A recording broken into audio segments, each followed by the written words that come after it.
वो धरती जहां ज्ञान पूजा जाता था, जहां गुरु का शब्द ईश्वर माना जाता था, जहां विद्यार्थी केवल विद्या नहीं, जीवन का अर्थ सीखते थे।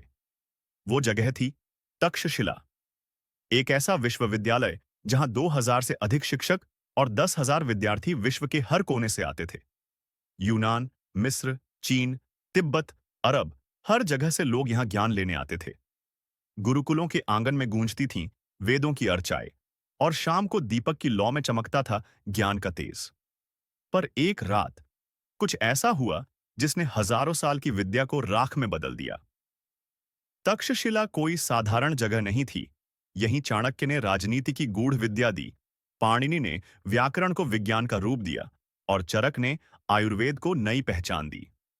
कहते हैं यहां के छात्रों में वो शक्ति थी कि शब्दों से साम्राज्य बदल देते थे। पर इतिहास ने दिखाया कि साम्राज्य बदलने वाले शब्द भी आग में जल सकते हैं। ईसा पूर्व तीसरी सदी का समय था। भारतवर्ष समृद्ध था, लेकिन उत्तर पश्चिम की सीमा पर आक्रमण बढ़ रहे थे। तक्षशिला की दीवारों के बाहर युद्ध के बादल मंडरा रहे थे। लोग कहते हैं विद्या की ज्योति को हमेशा अंधकार बुझाने की कोशिश करता है, और वो अंधकार आया आक्रमणकारी सेनाओं के रूप में। कुछ इतिहासकार कहते हैं कि यह हूणों का हमला था, कुछ कहते हैं कि यह यूनानियों या कुषाणों का प्रतिशोध था। पर सच्चाई क्या थी, आज तक कोई नहीं जान पाया। रात शांत थी। गुरुकुल के आंगन में विद्यार्थी सो चुके थे। पर अचानक आसमान में उठा धुएं का गुब्बार। ज्वालाएं चारों ओर फैल गईं। पुस्तकालय की विशाल इमारत में आग की लपटें उठीं। वो ग्रंथ जो सदियों से संरक्षित थे, वो मंत्र, वो सूत्र, वो ज्ञान, सब कुछ आग में जल गया।